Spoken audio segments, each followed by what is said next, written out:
তাই তো? আর আল্লাহ রসুল কি বলছেন দেখেন, একজন মারা গেছেন, নবী সাল্লাল্লাহু আলাইহি ওয়াসাল্লামের সময় একজন মারা গেছেন। তো নবী করিম সাল্লাল্লাহু আলাইহি ওয়াসাল্লাম বলছেন, এই ব্যক্তির কি কোনো ঋণ আছে? একজন সাহাবী বলেন, হ্যাঁ ইয়া রাসূলুল্লাহ, তো ঋণ আছে। নবীজি বললেন, তোমরা ওর জানাজা পড়ো, আমাকে ডেকো না। তোমরা ওর জানাজা পড়ে নাও, আমি জানাজা পড়তে চাচ্ছি না। আমি এখন কেমন করে আপনাকে বুঝাবো ঋণ কত ভয়ঙ্কর জিনিস? আপনি যে ব্যাংক থেকে 3-4 কোটি টাকার লোন নিয়ে রাখছেন, লাখ লাখ টাকা লোন নিয়ে বসে আছেন, দিব্যি সুখে বসে আছেন, এমন চিন্তায় যে আপনার মৌত হবে না। আর নবী সাল্লাল্লাহু আলাইহি ওয়াসাল্লাম সময়ে একজন মারা যাচ্ছেন, তিনি বলছেন তোমরা জানাজা পড়ে নাও, আমি জানাজা পড়তে চাচ্ছি না। মানে ঋণগ্রস্ত ব্যক্তি জানাজাও তিনি পড়তেন না। তারপরে একজন এসে বললেন, ইয়া রাসূলুল্লাহ, আমি তার ঋণ শোধ করে দিব, তার যা ঋণ আছে আমি শোধ করে দিব। তখন নবী এসে জানাজা পড়লেন সাল্লাল্লাহু আলাইহি ওয়াসাল্লাম। তা আপনার এই কোটি কোটি টাকা ঋণ শোধ করার লোক তো রেডি আছে নাকি?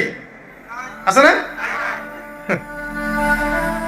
সমস্যা নেই, আপনার জানাজা পড়া হবে।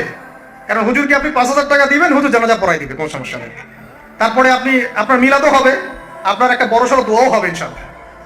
কিন্তু আল্লাহ পাক বলেছেন যে শহীদ, আল্লাহর পথে যুদ্ধ করে শহীদ হয়েছে, এই ব্যক্তির আত্মাও ঝুলে থাকে যতক্ষণ পর্যন্ত না তার ঋণটা শোধ করা হয়। এবার বলেন আমি কি বুঝাবো আপনাকে? আর কিছু বলতে হবে? তো এখন সেই দোয়া শিখাচ্ছি আপনাদেরকে, যে দোয়া শিখলে আপনারা ঋণ থেকে বাঁচবেন ইনশাআল্লাহ। কত দিবেন বলেন? আচ্ছা, হ্যাঁ এই তো, শুকরিয়া। দোয়া করবেন যেন আল্লাহ পাকের দ্বীনটাকে আল্লাহর জমিনে প্রতিষ্ঠা করতে পারে।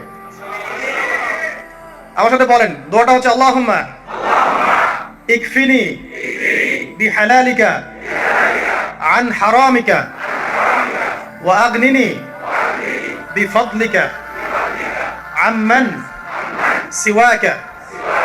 এই দোয়াটা ছোট না, এটা মুখস্থ করবেন, সেজদায় পড়বেন, নামাজে সেজদায় পড়বেন, আত্তাহিয়াতু দরুদ শেষ তারপরে পড়বেন, নামাজ শেষে হাত তুলে করবেন, যখন তখন শেষ রাতটা করবেন। ইনশাআল্লাহ দেখবেন আপনার ঋণ বলতে কিছু থাকবে না ইনশাআল্লাহ। যদি থাকেও, বড় কোনো ঋণ থাকেও, আল্লাহ পাক অন্য কোনো মাধ্যমে এটা শোধ করার ব্যবস্থা করে দিবেন ইনশাআল্লাহ। ইনশাআল্লাহ। যে দারিদ্রতা দূর করতে চান, সচ্ছলতা চান, কয়েকটা কাজ করেন। এই যে বললাম, 1 নাম্বার সূরাতুল ওয়াকিয়া তেলাওয়াত করেন, 5 ওয়াক্ত নামাজ জামাতে পড়েন, ডেইলি কিছু সময়ের জন্য কোরআন তেলাওয়াত করেন, আর আল্লাহর কাছে রিজিক চান, জিকির বেশি বাড়ায় দেন। পারবেন না ইনশাআল্লাহ?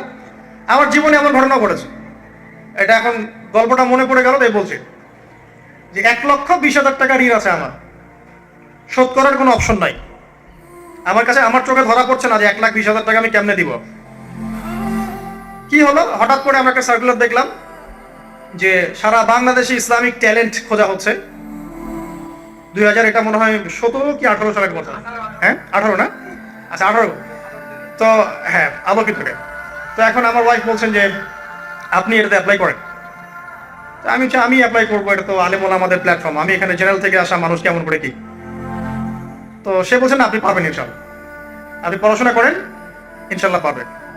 তো আমি দেখছি একে প্রাইস কি আছে, কষ্ট তো করবো, আগে দেখি পুরস্কারটা কি।